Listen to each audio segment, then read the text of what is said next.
먼저 인사를 드리겠습니다. 목포대학교의 박정석입니다. 들리시나요?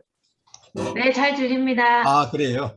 요즘에 뭐 줌이 이게 대세라 가지고 학교에서도 지금 2년째 이렇게 하고 있는데 장단점이 많은 것 같습니다. 뭐 지금 장점은 네팔에 있는 분들하고 직접 소통을 할 수가 있고, 이게 이제 강의가 의뢰가 들어와도 거절할 수 없는 그런 상황이 돼서 업무 부담이 좀 많이 늘어나는 것도 있습니다. 어쨌든 멀리 계신 분이나 또 그 한꺼번에 모이기 어려우신 분들을 대면을 강의를 해줄 수 있는 기회를 주셔서 감사합니다. 제가 얼마 전에 그 인도 그 대외경제연구원에서 네팔 관련된, 인도와 네팔의 국경 분쟁에 관련된 강의를 한 적이 있는데, 그때도 이렇게 상황이 아니었습니다. 몇 사람만 오고 가고 그 정도였는데, 이분의 그 참여 희망자 명단을 보고 깜짝 놀랐습니다. 네팔에 이렇게 관심을 두신 분이 많았구나. 그래서 제가 좀 미안하기도 하고 진작에 책을 좀 내서 많이 할 건데, 그래서 잘 아시겠지만 네팔에는 뭐 그 관광, 뭐 여행 이런 안내서들은 많지만은 학술적인 연구가 그렇게 많지를 않았습니다. 그러니까 인도를 알면은 뭐 네팔을 좀 알지 않을까, 뭐 그 정도로만 생각을 했었는데요. 제가 이제 인도에서 박사학위를 받고 네팔을 조사를 시작한 건 2010년 정도 됩니다. 네팔에 있는 트리부반 대학에 제가 나온 대학의 동기 교수님이 4분이나 계셔요. 영어 교육과에 이제 세 분은 정년하시고 지금 한 분은 아직 학장을 하고 있는가 그런데요. 가끔씩 만나고 이제 하는데, 이제 그분들의 영향으로 제가 네팔을 가게 됐어요. 그 이후부터 꾸준히 이제 뭐 이제 유학인데 저기는 우리는 아주 좀 미시적인 접근을 해요. 그런데 이제 네팔에 대한 관련 서적이 없다 보니까 약간의 책임감에 들어서 제 영역을 무시하고 넘게 좀 넓은 범위로 좀 써봤습니다. 나중에 참고가 되시면 좋겠고요. 오늘 강의할 내용은 뭐 제 책에 있던 내용을 그냥 요약, 집약해서 한 건데, 이게 뭐 1시간에 끝날 이야기들은 아닌데, 그래도 여러분들한테 조금이나 도움이 됐으면 좋겠습니다. 현장에 계신 분들은 뭐 내용을 네팔에 대해서 저보다 훨씬 많이 아십니다. 그런데 이제 큰 범위에서 거시적으로 또 역사적으로 이제 바라보는 그게 조금 뭐 필요하실 것 같아서, 현장에 계신 분들은 좀 다를 수도 있어요. 발음도 그렇고. 네팔에 이제 저는 림부 종족을 좀 조사를 했고 브라만들을 했었는데요.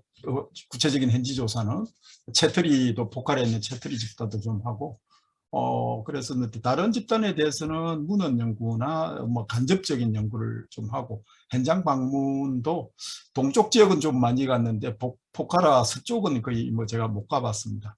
그래서 이 테라이 지역은 또 인도 농촌 지역하고 크게 또 다르지를 않아서 쉽게 또 접근이 가능했었던 뭐 장점도 있기는 있습니다.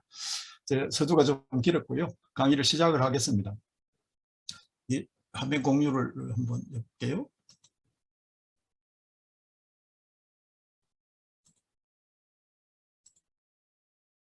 공유가 되나요? 네, 잘 되고 있습니다, 아, 교수님. 예, 감사합니다. 네네. 네. 뭐 이게 제가 또 이 기계에 좀 서툴러서 네팔을 보면은 이제 크게 카스트, 종족성, 지역성인데요. 이게 네팔의 이 시민운동 또는 뭐 종족운동 이런 거하고 연관성이 있는 주제입니다. 그러기도 하고, 네팔에서 지금 가장 큰 문제, 최근까지 문제가 되었던 집단이라기보다는 범주에 가깝죠. 뭐 카스트도 여러 개가 있고 종족도 여러 개가 있고 지역도 뭐 아주 여러 지역으로 나뉘어져 있는데, 그래서 이제 세 가지 키워드를 가지고 보는데요. 잘 아시겠지만은 네팔은 이렇게 세 부분으로 크게 나누어집니다. 밑에 녹색 부분이 테라이 지역이고요. 중간에 이제 약간 붉은색 부분이 힐 에어리라 해가지고 제가 번역할 때는 살록지대라고 하는데, 이걸 한국말로 하면은 이 동산 이 정도로 돼가지고 번역어가 잘 안 맞는 것 같아요. 그 뒤에 있는 게 마운틴 에어리인데요. 이거는 산악 지역으로 제가 번역을 해서 사용을 하고 있습니다. 근데 뭐 이건 뭐 번역어가 중요한 건 아니고, 이 세 지역의 문화와 인종 구성이 상당히 다르다라는 이야기죠. 살록 지역은, 마운틴 에어리는 주로 뭐 티베트 계통의 사람들이 많이 살고요. 인구가 산재해 있는 4,000m 이상의 이제 고지대고요. 중국하고 국경을 접하고 있는 지역인데 뭐 인구 수는 아주 적습니다. 근데 중간에 이제 이 산록 지역이라고 이제 한 표기란 거는 해발 한뭐 500에서 한 4천까지 이제 푸른 숲이 있는 지역이다 이런 뜻인데요. 이쪽에는 힌두 카스트가 자리를 잡았어요. 기후가 온화하기 때문에. 그래서 힌두 종족들, 힌두 카스트들이 이제 네팔로 올라오게 된 배경은 무슬림 침입하고 연관이 있습니다. 이 지역에는 원래 이제 다른 종족들이 그리 많이 살지는 않았던가 봐요. 고고학적인 증거로도. 그리고 종족 집단의 많은 부분은 또 이 티벳을 거쳐서 들어오게 됩니다. 그래서 한때 나중에 나오겠지만 종족 집단이 원주민인가 힌두 카스트가 원주민인가 두고 한참 동안 논쟁이 붙었다가 결국 뭐 모두가 원주민이다 해서 끝나버린 사례가 있기도 합니다. 그 다음에 이제 테라이 지역은 역사적으로 여기는 사람이 많이 살지를 않았었어요. 말라리아가 창궐하는 지역이기도 하고 저지대예요. 해발이 낮은 데는 뭐 50m도 채 안 된다고 그래요. 겐지스강 위협의 북부인데요. 말라리아가 많고 그전에는 이제 산발적으로 타루 종족을 비롯해서 일부 종족들 말라리아에 내성이 있다고 알려졌는데요. 실제 그 혈전 검사를 해보니까 70% 이상의 혈전 면역력이 있다고 그래요. 그러니까 많이 안 걸린다는 이야기죠. 이 사람들이 살다가 1950년대 이후에 이쪽에 인구가 확연히 많이 들어오기 시작합니다. 이때는 정치적으로 힌두 왕국으로 이제 복원이 되고 그 전까지는 아주 라나 체계라고 해서 이제 세습 수상제였는데요. 그리고 1950년대 중반부터 미국의 도움으로 말라리아 퇴치 작전이 시작이 되고 랍티 계곡 프로젝트 이런 거 되고 그다음에 이스라엘의 도움으로 이쪽에 강제 농사가 시작이 되면서 산록지대에 사는 사람들이 이쪽으로 많이 내려와요. 지금 뭐 네팔의 주류 뭐 대통령부터 시작해서 수상을 역임했던 분들이 다 이 산록지대에 살던 브라만들이 많아요. 바타라이라든지 뭐 이런 분들, 야다브는 남쪽에서 올라오신 분이고 올리 수상이라든지 프라찬다 뭐 이런 수상들이 다 산록지대에 살다가 테라이 지역으로 내려가서 대지주였던 사람들이죠.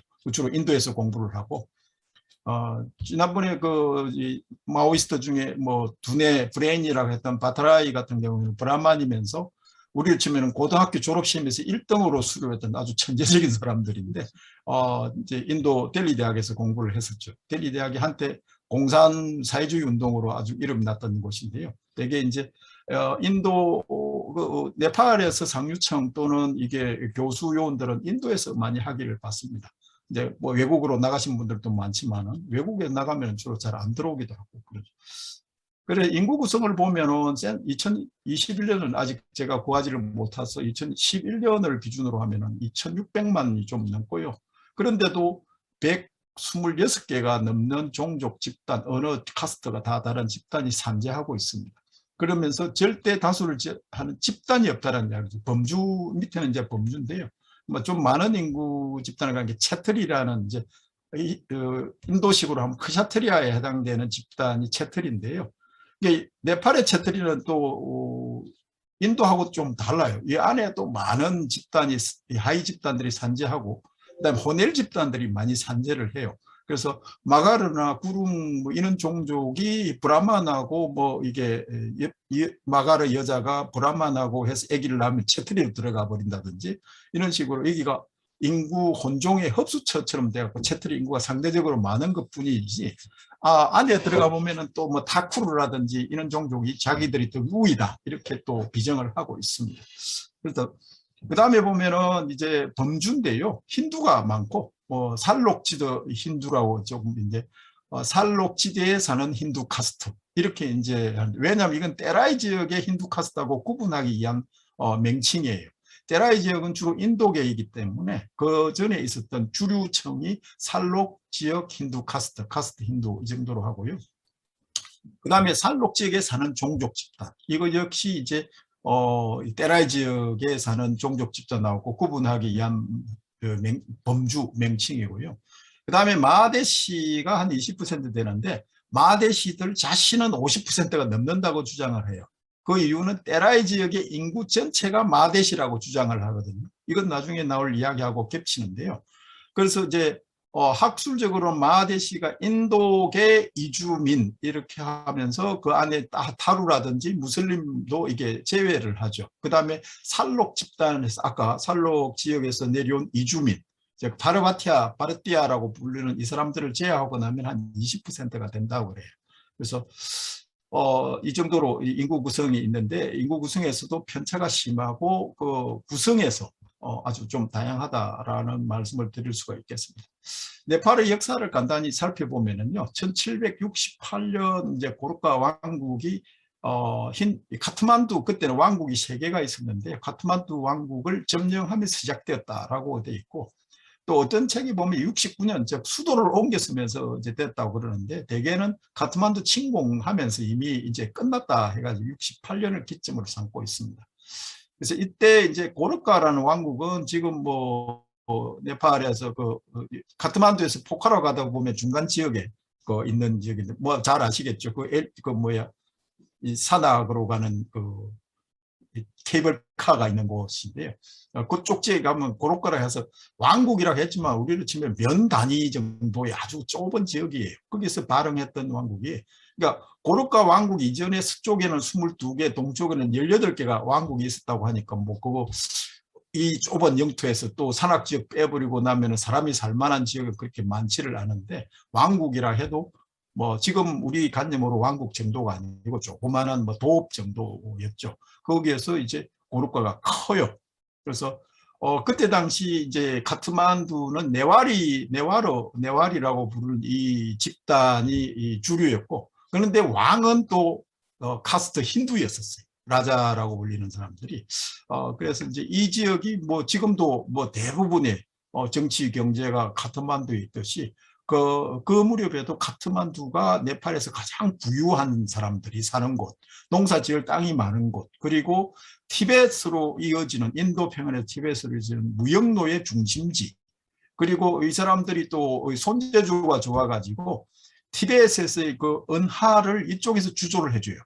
돈을 만들어주고 그것도 커미션을 받고 강산 개발도 하고, 이래서 부가 넘쳐났다고 그래요, 한때는. 그래서 이 지역을 점령을 해야만 이제 네팔을 통일을 할 수가 있다 이런 거죠. 그래서 네팔을 통일하고 계속 전쟁을 늘어뜨려요. 전쟁을 하는 이유는 이 군인들한테, 소위 말해서 군인들한테 월급 내시 이걸 줘야 되는데, 네팔에서 월급으로 줄 만한 게 없으니까 땅을 줘요. 나중에 땅도 여러 체제가 있는데 땅을 주니까 땅이 부족했던 이 군인들이 계속 그 땅을 바라보고 전투를 해서 들어가는 거죠. 그래서 쭉 가다가 북으로 가다가 중국한테 한번 먹혀요. 막히죠. 티벳을 침공을 하다가 청나라 군대가 들어오면서 막히고, 동쪽은 시킴 때문에 거기가 끝이고, 서쪽으로 쭉 올라갔는데 서쪽 땅은 잘 아시겠지만 항무지가 많아서 크게 나는데, 그러다가 이제 남은 땅이 남쪽이죠. 남쪽으로 침공하기 시작하다가 영국 식민지, 그때 동인도 회사한테 막혀요.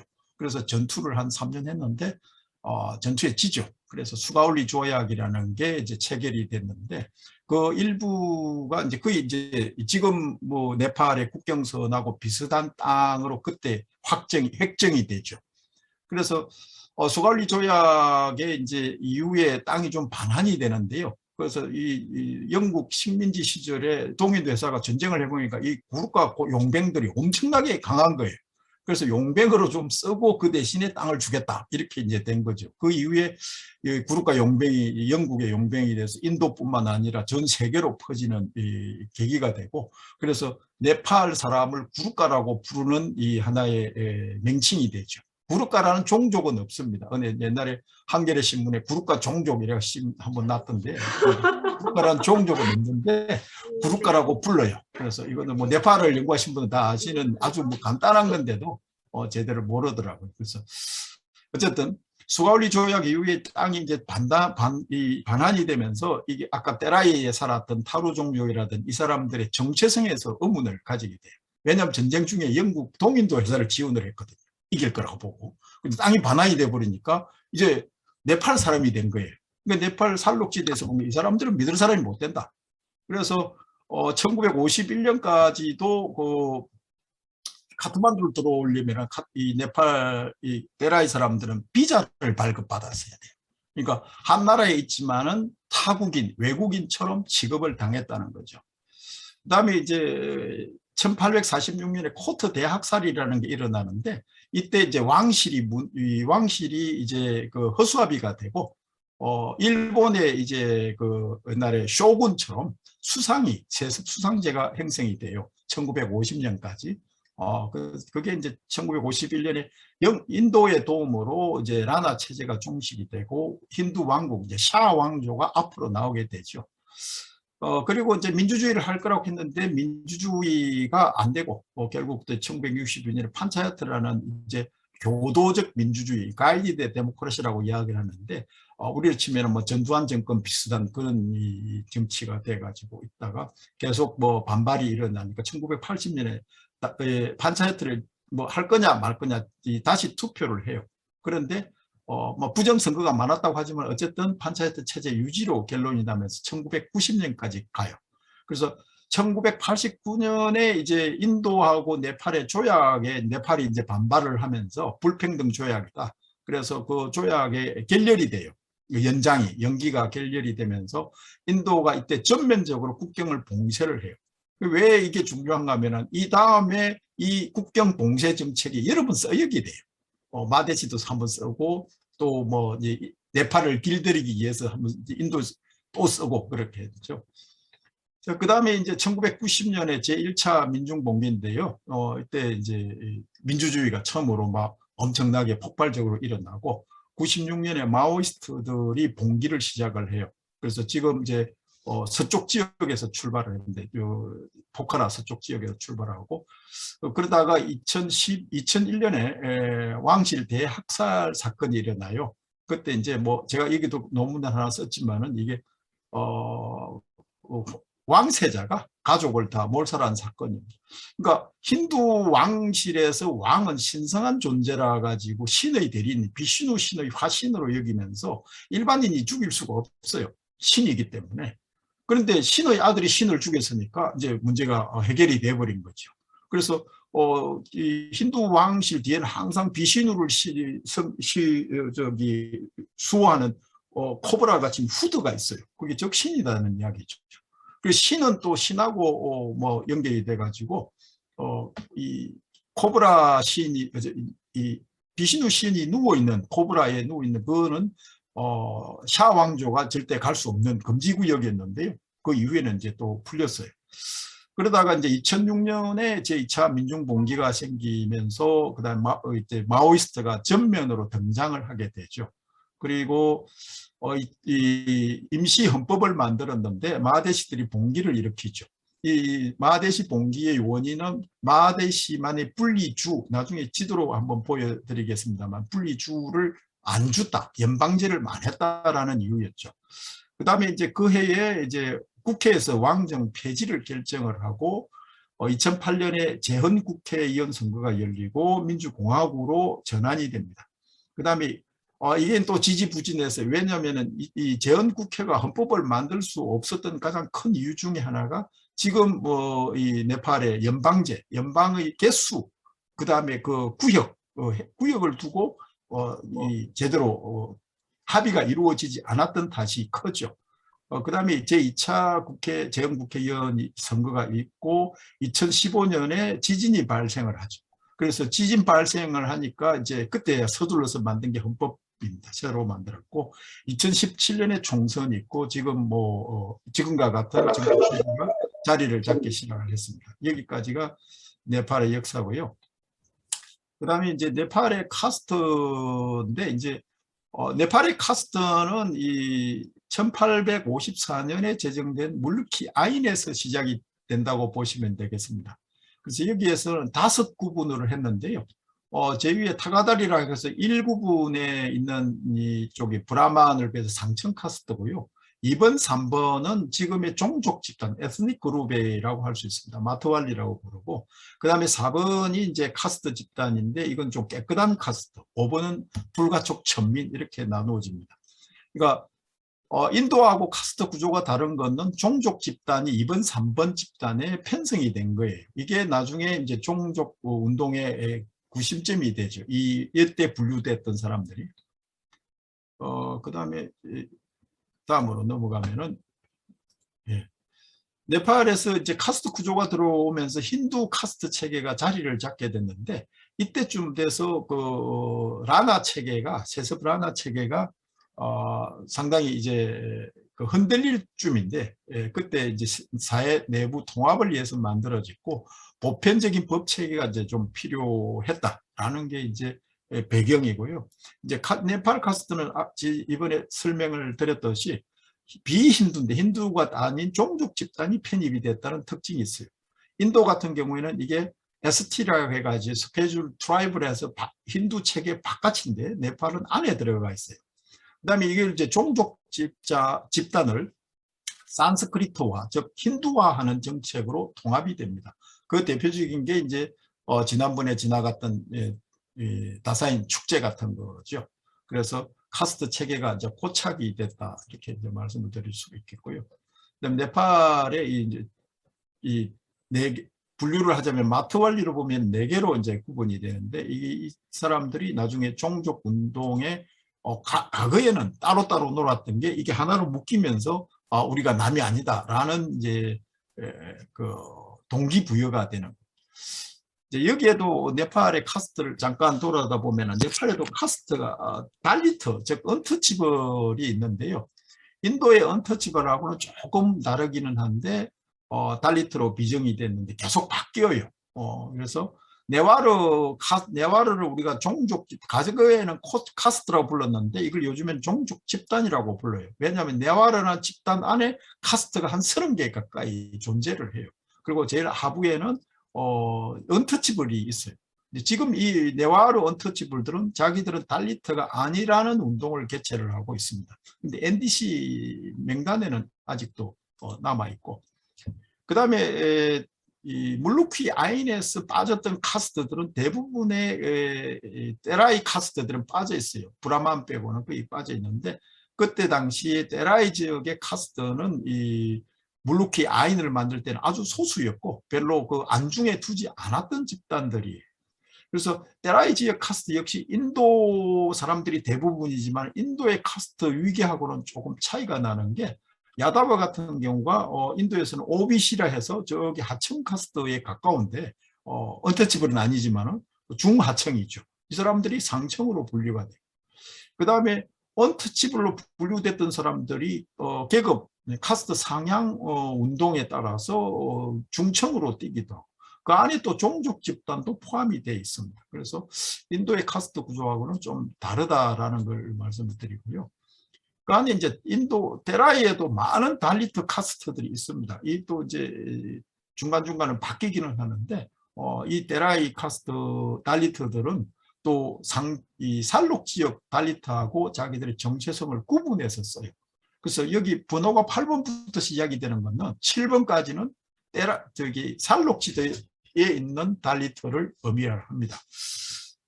그 다음에 그래서 이제 이 네팔에는 카스트가 존재를 하고 달리트에 대한 편견과 사회적 오점, 낙인, 이게 있는데요. 이 인도에 비해서는 조금 약하고 구체화되어져 있지는 않습니다. 그리고 달리트에 대한 이 사회, 경제, 정치적 지원 역시 인도에 비하면 조금 덜합니다.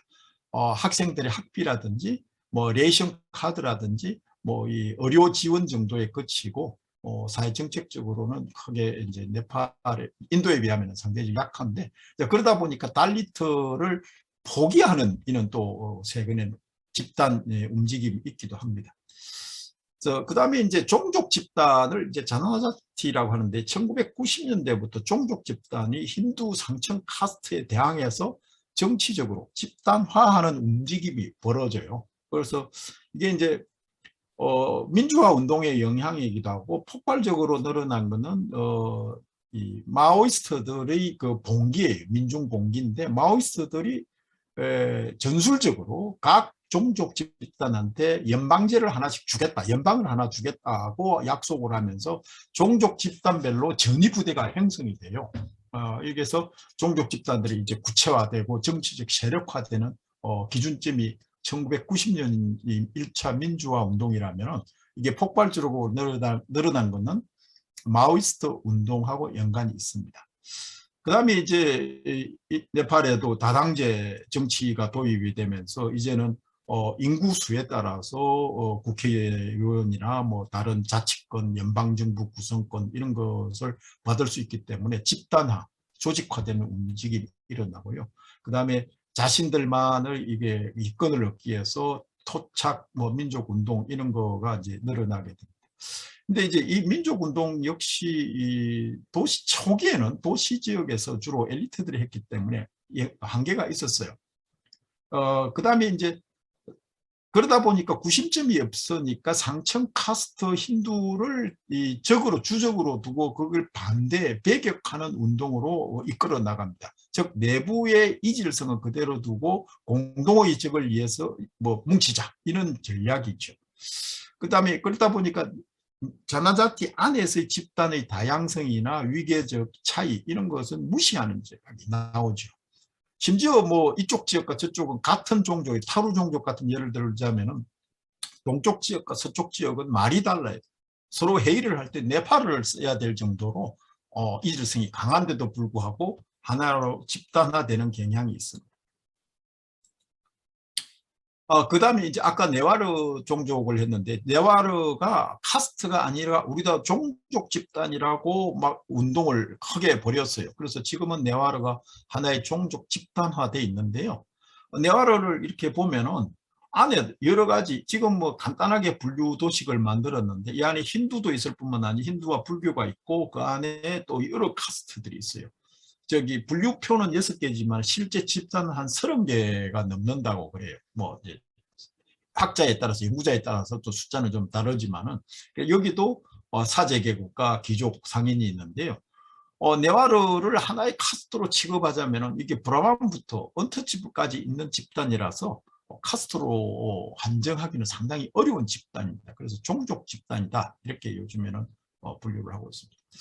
그래서 종족 자나자티 운동이 폭발적으로 늘어난 이면에는 이 마오이스트들의 전략이 있었는데요. 마오이스트가 이렇게 이제 줄을 주겠다 해서 한 거예요. 티란트라는 거는 림부 라이 종족 이런 사람들이 동쪽에 있는 사람들 하나에 주겠다. 뭐 따망이라든지 이렇게 마가란트라든지 타루 종족엔 타루안이라든지 이 마데시는 인도계 주민들한테 이렇게 줄을 주겠다고 하니까 공산주의 마오이스트 운동에 적극적으로 종족 집단이 참여하게 된 계기가 됐습니다. 그래서 이제 이 자나자티들은 나중에 이제 비힌두 종족 집단을 자기들의 이 정체성으로 내세우면서 자기들이 원주민이라는 이 논리를 펴니다. 그래서 억압당한 사람, 최초의 거주자, 뭐 이렇게 해서 자나자티가 아닌 사람들은 이 침략자, 이렇게 이야기를 했는데요.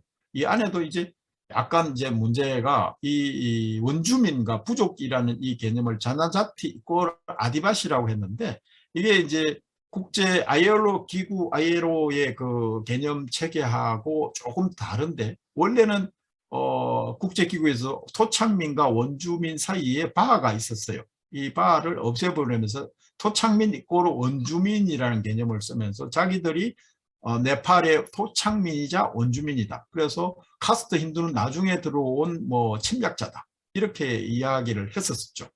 그러다 보니까 상대적으로 코너에 몰린 상층 카스트 힌두들이 하나로 뭉치게 됩니다. 원래는 브라만 집단이 여러 개 있다가 브라만이 하나로 뭉치고 채트리 역시 여러 집단이 있다가 하나로 뭉치고 이제 그러다 보니까 힌두도 여기에 포함을 시켜가지고 나중에 카스 아리아 아드바시라는 이 큰 명칭으로 달리트까지 포함을 하는 이 범주를 만들죠. 이게 만들어진 이제 전통인데요. 그렇게 하면서 역사적으로 고고학적으로 카스트 힌두에 속하는 사람들이 네팔 땅에 먼저 들어왔다라고 하면서 원주민 논쟁에 불을 붙이죠. 그러다가 이제 국가에서 카스 아리아 아디바시도 원주민이라고 지정을 하면서 이 게임이 이제 종료가 된 셈이죠. 여기에 원주민에 속하지 않는 사람들은 뭐 무슬림이라든지 외국인이라든지 아주 소수 집단만 남게 됐습니다. 그래서 자나자티 운동이 일어난 배경에는 마오이스트의 배경이 커지만은 나중에 연방제하고 큰 정치적 이권을 차지하게 한 운동의 일환이었다고 볼 수가 있겠습니다. 제가 좀 속도를 좀 빨리를 하는데요. 대부분 다 알고 있는 내용을 제가 좀 개략적으로 이야기를 하고 있습니다. 나중에 혹시 더 질문이 있으면 따로 받을 수 있게끔 하도록 하겠습니다. 그다음에 이제 때라이 지역의 이제 마데시인데요. 때라이라는 이 지역성과 마데시라는 이 인종 또는 자기들은 내셔널리티라고 하는데 이제 영어에 우리가 내셔널리티라고 민족으로 번역이 되는데 네팔에서 내셔널리티는 에스닉 그러니까 종족성하고 거의 동의어로 씁니다. 그래서 이 영어 책을 볼 때 민족과 종족 이 개념들이 혼돈이 많이 오는데요. 자기들은 하나의 민족이다라고 하고 있습니다. 한국에서 이제 우리가 단일 민족, 단일 언어를 쓰니까 국가하고 우리는 거의 동의어 연장선상에서 민족을 바라보는데 이거는 번역에 좀 문제가 있었죠. 일본 사람들이 이제 내셔널리즘을 민족주의로 번역하면서 네이션 이코르 민족 이렇게 했었는데 내셔널리티의 어원은 조금 다르죠. 그래서 어쨌든 이쪽에서는 종족과 민족을 거의 혼합해서 쓰고 있는데 내셔널리즘, 내셔널리티라고 써요. 자기들 내셔널 아이덴티티 이렇게 쓰는데 마데시도 자기들이 하나의 민족이다 라고 이제 주장을 하면서 운동이 일어나죠. 그러니까 그전까지는 마데시라는 범주가 존재를 하지 않았는데 때라이 지역 사람들을 우리가 남이 아니다 하나다라는 이 묶음을 위해서 만들어낸 용어예요. 그래서 그전까지 때라이 지역에 살던 사람들은 이제 앞에서 설명했듯이 이게 외국인 또는 이방인 또는 중생심이 의심스러운 이런 제5열 이런 식으로 표현을 해요. 간첩 같은 이런 존재다 이렇게 했어서 이 사람들한테는 시민권이 거의 주어지지를 않았습니다. 초기에는 이제 1960년대 초기에는 이 인도 사람일지라도 와서 거주하면 5년만 있으면 시민권을 준다 했는데 점차 늘어나서 15년 이렇게 주기도 하고 네팔어를 사용을 해야 된다든지 그러니까 네팔어의 사용 구사 능력을 요구를 한다든지 그래서 네팔어 같은 경우에는 이 때라이 지역에서는 이게 자기들의 모어가 아니에요. 주로 힌디어를 쓰고 마이틸리아라든지 보제풀이라든지 이런 언어를 쓰는 사람들이 이 네팔어 구사 능력의 시험에 떨어지죠. 그러니까 그게 안 돼요. 네팔 기원장한테 준다 했는데 이 기원자라는 명칭도 좀 애매해서 2000년대 초반까지 조사 자료에 따르면 50만 명, 40만 명, 많게는 70만 명까지도 시민권이 없었다고요. 시민권을 주지를 않았고 차별을 하고 그랬죠. 그래서 2007년과 2008년 그리고 2015년에 마데시 지역에서 이제 대대적인 봉기가 일어났는데요.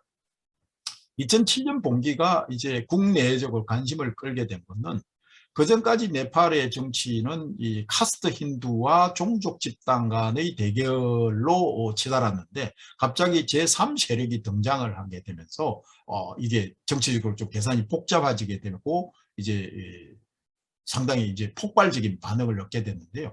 이때 마하데시가 썼던 전략이 인도에서 네팔로 들어오는 이 무역로, 통로를 차단하는 정책을 이게 전술을 펼쳐요.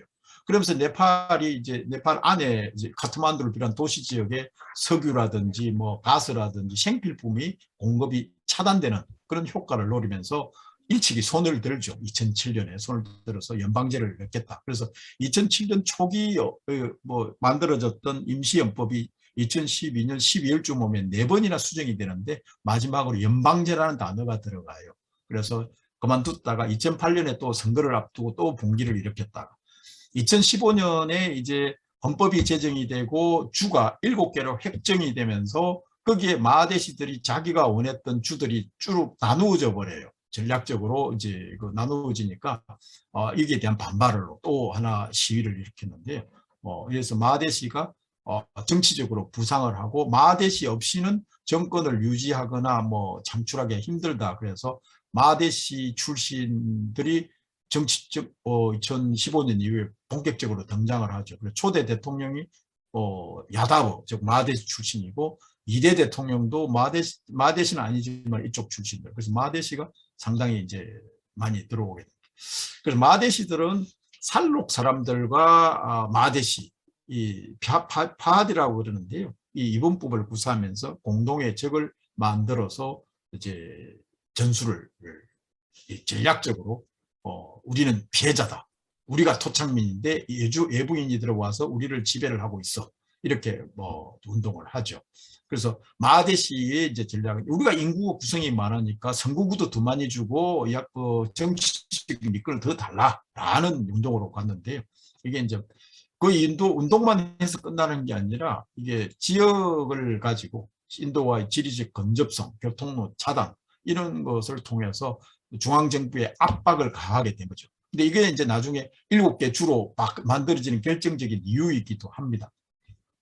그다음에 마데시가 이제 봉기로 연방제가 도입이 되었을 뿐만 아니라 이 지역에서 마오이스트의 영향력을 확연히 줄여버리는 그런 효과도 누리게 됩니다. 그래서 과거 마오이스트 운동에 참여했던 대부분의 사람들이 마오이스트로 마데시 운동으로 흡수되고 이 사람들이 주류로 나서면서 마데시 정당의 이제 정치인으로 바꾸게 전환하게 되면서 새로운 정치 세력으로 부상을 하게 되죠.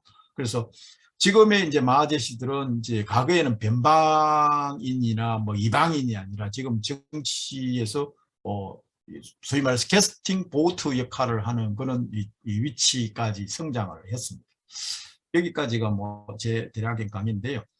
초기에 이제 지도를 보면은 마하데시 타루가 이 자기들 연방을 주장을 했던 게 밑으로 보면은 이게 때라이 지역을 다 간통을 해버려요. 그래서 이 지역을 다 달라고 했는데 중앙정부, 그러니까 살록 지역 입장에서 보면은 이 지역이 인도에서 들어오는 교통로를 다 차단하고 있어요. 그래서 두세 번에 걸쳐서 이 통로가 막혔던 경험이 있는 이 상층부 주류 집단에서는 이게 노이로제죠. 이 지역을 다 주고 나면은 언젠가 우리가 이 사람들한테 좌지우지 당할 것이다. 줄 수 없다. 막 이렇게 나오고. 그래서 마하데시 청년 집단들 역시 이렇게 나누는데 결국 위주는 많이 나눴지만 자기들 아래주들은 이 때라이 지역을 간통하는 이 지역은 우리가 다 차지하겠다라는 구상이었죠. 인구 구성상이 마하데시가 많기 때문에. 그래서 결국 이 뭐 여러 우여곡절 끝에 지금의 7개 주가 만들어졌는데요. 그때까지도 이 7개 주의 이름을 부여를 못 해가지고 이렇게 만들었는 겁니다. 그러니까 처음에는 프로빈스 1, 프로빈스 2 이렇게 나가다가 지금 스테이트 연방주로 이름이 바뀌었고, 그다음에 스테이트 1, 뭐 프로빈스하고 축구로 동요로 쓰기는 하는데 1번하고 2번 주는 아직도 이름이 정해지지를 않았을 정도로 이름 짓는데도 상당히 이제 고요. 지금 보시면 각 주마다 처음에는 6개였어요. 이게 원래 정부에서 내놔는 이게 6번과 7번이 하나의 주였는데 이때 기본적인 원칙은 모든 주의 주가 인도하고 경계를 접할 것 이것이었어요. 그래서 1번 주나 2번 주, 3번 주, 4번 주도 여기 접혀져 있죠. 5번 주, 6번 주가 다 인도하고 경계를 접할 수 있게끔 만들. 이건 인도 마하데시나 뭐 인도가 경계를 어느 한 주가 인도가 이 마하데시와 결탁해서 이 국경을 차단하는 걸 미연에 방지하려는 그런 이 정책이었다고 볼 수가 있겠습니다. 여기까지 제가 이제 설명을 해드렸는데 빠른 속도로 좀 했습니다. 그래서 혹시 질문이 있으면 따로 받도록 하겠습니다. 네, 교수님 강의, 네, 짧게 핵심을 얘기를 해주셨는데요. 강의 감사드리고요. 질문이 이게 내용이 사실 저희가 이렇게 깊게 자나자키 운동이나 이런 거에 대해서 공부를 하신 분들도 계시고 또 이게 처음이신 분들도 많이 계실 것 같아서 되게 또 어려운 주제이고 생소한 주제인 것 같습니다. 하지만 또 이게 정말 저희가 전혀 몰랐던 이제 내용들이 많아서 최근에 교수님이 얘기해 주셨던 그 물루키 아인 중에 그 노예화를 할 수 있는 음주 카스트에 대한 전시가 네팔에서 한번 있었어요. 그래서 그 전시에서 노예화 할 수 있는 그 음주 카스트를 어떻게 왕조가 그 네팔 종이를 무임금 노동으로 생산하게 하고 망고 같은 이제 망고나 이제 뭐 어떤 그 특산물들을 왕궁으로 나르게 하고 이랬던 여러 가지 이제 전시가 있었는데 좀 어렵기도 했지만 좀 흥미로운 주제였던 것 같습니다. 혹시 그 질문 있으신 분들은 교수님 제가 그 채팅에 질문 올리시면. 있으신 분들은 네, 채팅창에 남겨주시던지 아니면 손을 들어주셔도 되는데 지금 보니까 네, 이제 코멘트를 달아주신 분도 계신데 발표 자료에서 불가촉 청민의 경우 직업이 명시되어 있는데 태생부터 직업이 정해져 있는 건가요? 구걸도 직업이란 점이 마음이 안타깝습니다. 교수님 이게 네, 이제 코멘트 해주시면서 한 분이 질문을 해주셨는데요. 네, 불가촉 청민의 경우 직업이 태생부터 정해져 있는 건가요? 라는 질문이 있는데 교수님 왜 답변을 해주시면. 예, 이제 물루키 아인 들립니까? 네, 네, 들립니다. 예. 물루키 아인을 설명을 드리자면은 이 네팔에는 카스트가 원래는 이렇게 다양하게 고차가 되지는 않았었어요. 그래서 라나라는 세습 수상이 이 사람들을 이제 아까도 말씀드렸지만 고르카 왕국이든지 말라 왕국이든지 이 왕국의 왕실 그 지배층들은 이 인도 출신이에요. 그래서 무갈 왕국 이전에도 아프가니스탄 쪽에서 많은 무슬림들이 들어오면서 이 사람들이 피난을 와요. 그러면서 이 사람들이 전사 집단이기 때문에 쉽게 전쟁에서 장악을 하죠. 그런데 소수이기 때문에 상층부를 구성을 해서 이제 하나의 나라를 구성하고 그다음에 고르카 왕국이 이제 통일을 했는데 사회가 안정되고 불안하죠. 그래서 인도에서 있는 브라만들 뭐 이런 사람들을 초빙을 해가지고 물루키 아인을 만들었다고 그래요. 그래서 이제 그 안에 이제 인도의 모델이 절반 섞이고 네팔의 현지 사정이 절반 좀 섞여가지고 혼합된 형태인데요. 상층부는 뭐 다들 이해를 하시겠지만 언터치블들은 인도 역시 구글도 직업으로 명시가 돼 있어요. 왜냐하면 인도의 카스트 체계는 철저하게 토지를 위주로 돼 있고 위에 사제가 있고 크샤트리아가 있고 수드라가 있고 토지가 없고 이 어떤 임노동을 할 수 없는 사람들. 저기 이제 세탁도 하나의 카스트고 이발도 하나의 카스트이고 뭐 이 그다음에 안 되는 사람 몸으로 때우는 임노동자가 있고 그것도 안 되는 사람들은 이제 주로 그 무슬림 쪽에도 있지만은 인도 힌두에도 구걸이 자기 전문 직업인 경우가 있어요. 근데 구걸만 반드시 해야 된다는 건 아니고 몸이 필요한 몸을 때우고 그러는데 구걸 자체가 자기들의 직업으로 명시가 된 게 있습니다. 그래서 우리나라도 뭐 과거에 백정이라든지 뭐 이런 식으로 직업이 그 이동의 자유가 없었죠. 그래서 언터치블들은 어떻게 보면은 그리고 언터치블도 인도에서도 남부와 북부가 다르고 또 인도의 그 제도를 가져왔지만은 인도에서는 언터치블이었던 이 집단이 네팔에서는 그보다 상층부에 있는 뭐 깨끗한 카스트 정도로 또 되기도 합니다. 그래서 카스트 제도의 달리트라는 걸 이름은 바뀌었는데요. 사실은 언터치블이라는 단어는 지금 인도에서는 금기어예요. 그래서 칠 때는 우리가 하나의 따옴표를 쳐야 돼요. 언터치블이라는 단어는 사라지고 그 대신에 만들어진 단어가 지금 달리터 또는 이제 SC 헌법 이 후면에 붙여놨다고 해서 스케줄드 카스트 이 정도로 부르는데요. 구글도 직업으로 명시된 카스트가 있었습니다. 예. 네, 그리고 또 살록 지역 카스트 힌두의 의미는 무엇인지요? 라고 네, 저희가 또 생소하다 보니까 네, 좀 예. 네, 자세히 설명해 주세요. 카스트 힌두는 이제 다 아실 거고 힌두이면서 카스트 이제 힌두를 믿는 카스트죠. 그럼 카스트 중에서도 힌두를 안 믿는 카스트가 있나? 있습니다. 불교를 믿는 카스트도 있기 때문에 카스트 힌두 카스트인데 앞에 왜 살록 지역이 붙는가 하면은 때라이 지역하고 변별성 때문에 붙습니다. 그러니까 살록 지역에 있는 카스트 힌두들은 일찍부터 들어와서 이 네팔화된 사람들이고요.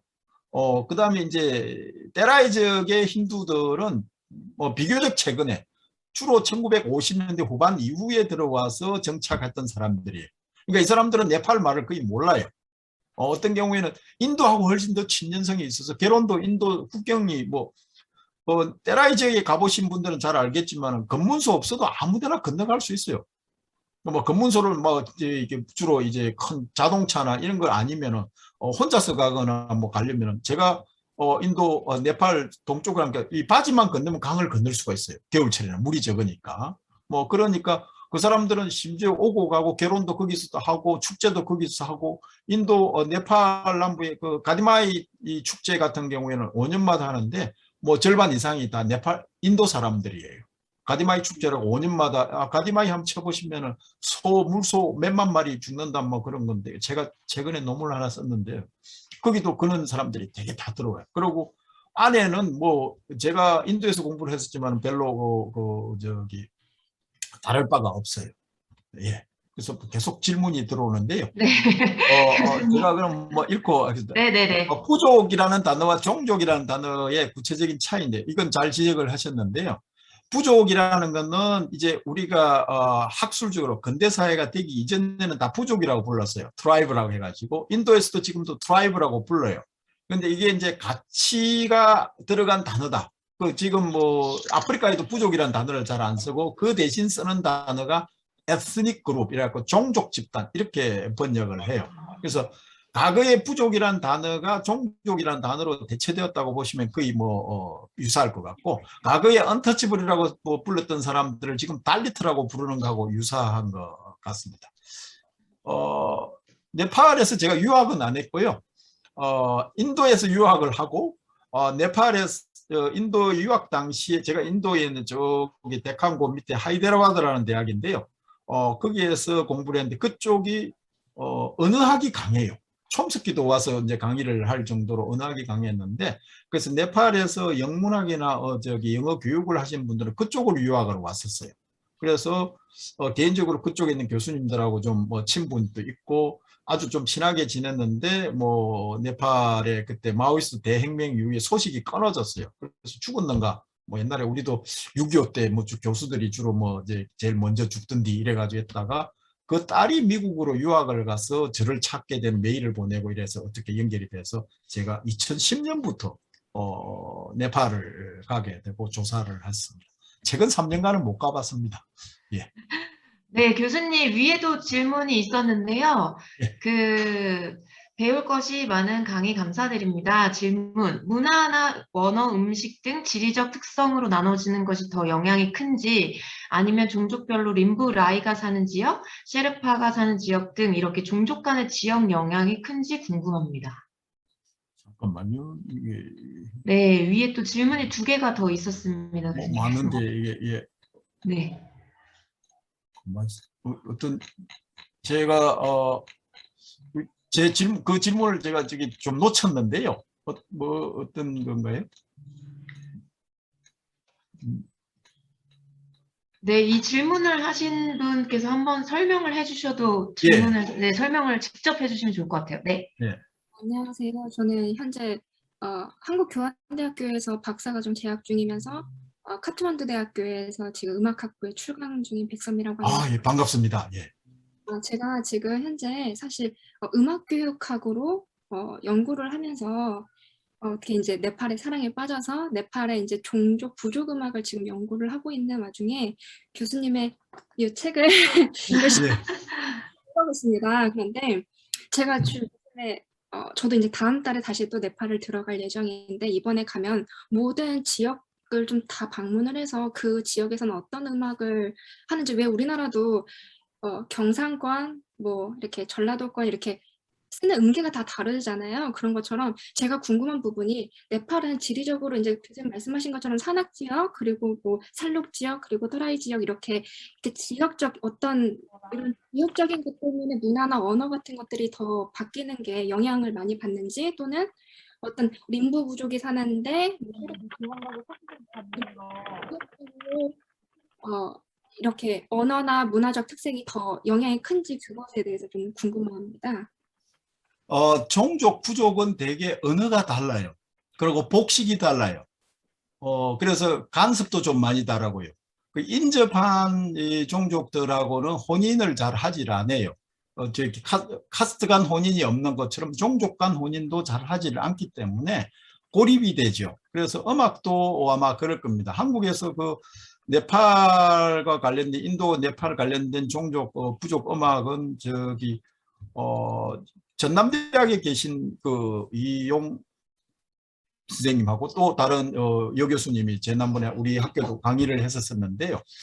이제 그런 음악들을 많이 하고 있어요. 그래서 림부, 라이 이런 종족 세르파가 사는 좀 지역의 차이가 있어요. 중심 거주지가 지금은 조금씩 다 섞이는데 자기들이 주 거주지가 있고, 림부하고 라이는 네팔의 중심부하고도 또 토지 제도가 달랐어요. 그전에 수장들한테 토지권을 줬어요. 일반인들은 들어가도 그 토지권이 없어서 이제 그 뭐라고 그러냐, 빌려서 쓰는 형태였는데 지금은 이제 토지 제도가 이게 바뀌면서 그게 없어졌지만, 그 정도로 한 지역에 한 집단이 계속 거주를 하면서 고유의 문화가 형성이 되고 언어가 달라요.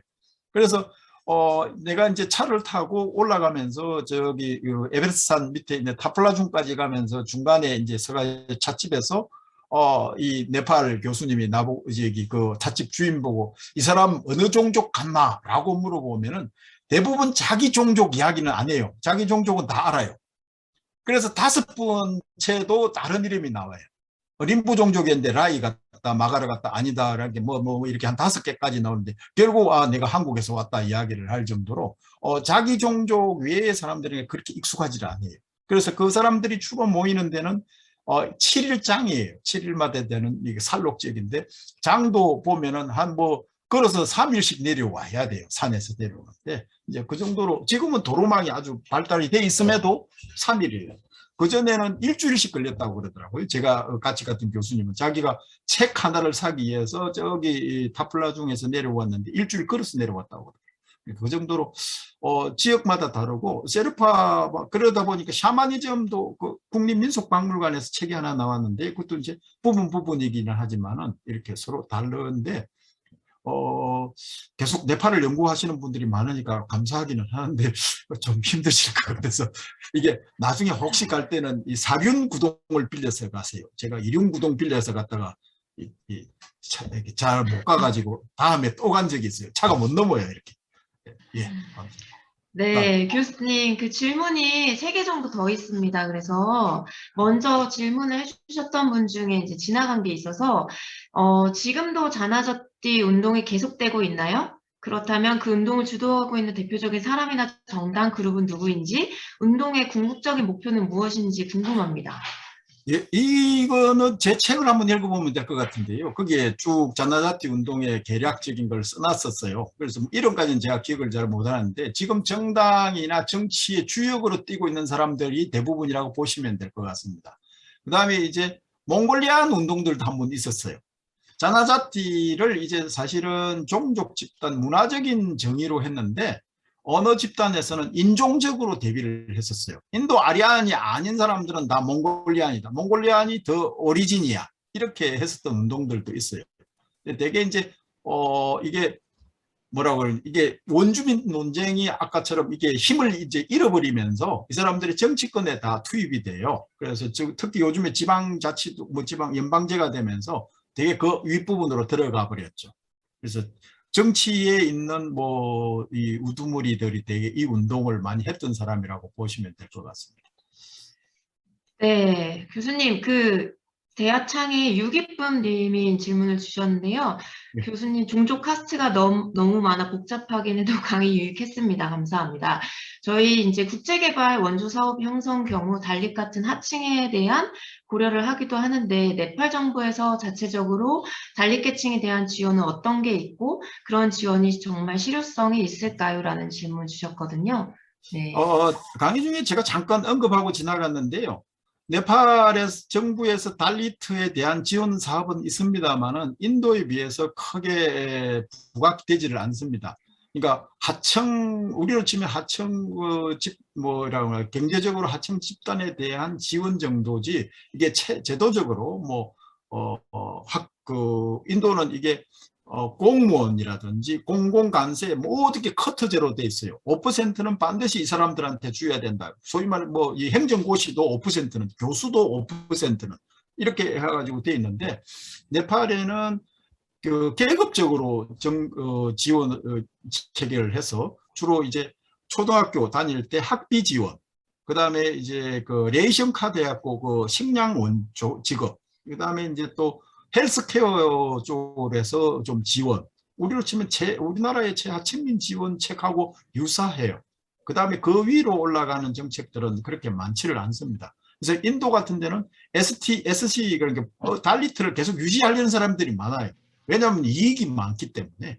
그래서 자기가 개종을 했더라도, 크리스찬을 개종을 했더라도 공식적인 우리 이름에는 달리트 이름을 써요. SC 그러면은 뭐 졸업, 입학, 졸업, 취업 모든 게 다 5% 안에 들어가요.